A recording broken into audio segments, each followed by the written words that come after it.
Jaz hočem biti s tabo, mama.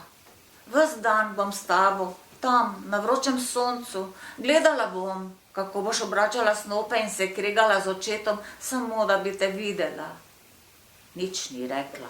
Prijela me je za roko in potisnila v vrt med visoke kole, obilno uvite z visoko, bogato obraslim fižolom. Strah me je zajel, trepetati sem začela zaradi visokih, zelenih, obraščenih, ovijalkastih listov. Nagnila sem glavo v znak, pa nisem videla sonca. Bila sem v zavetju fižole, steber ob stebru, dobro zavarovana. Mama, prosim, sem jokala. Ona pa, tiho bodi, da te ne slišijo. Tu boš skrita pred vsemi. Štej kamenčke, glej pika polonice, ne boj se pajkov, vrnem se zvečer, tako kot doslej. Mama, ne, hočem s teboj, saj bom pridna povedal očetu, da znam z majhnimi grabljicami napraviti majhen kupček senaza, da znam z majhnimi grabljicami grabiti raztrošeno seno.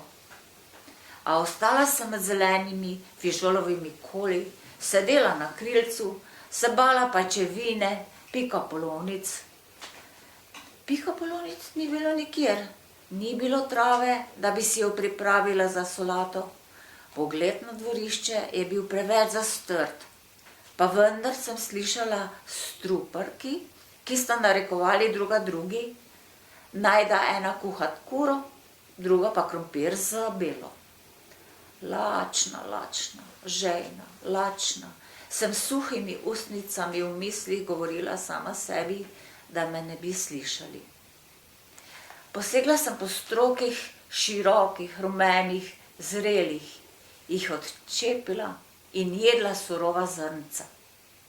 Ena strupenjača je prišla po fižol.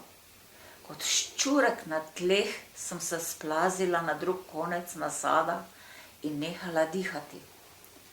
Strupenjača je bentila, da je nekdo izluščil fižol. Pobrala je prazne lupine v moder predpasnik in odšla, češ do večera bo že izvedela, kdo krade njen trud.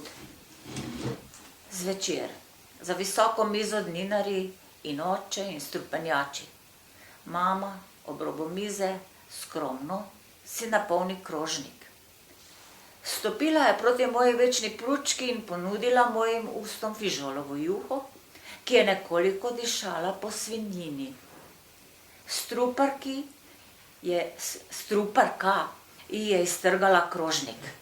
Tvoj pankrt se je danes že dovolj najedel fižola na vrtu, kamor si ga skrila. Pankrt je padel s pručke, prestrašen in lačen.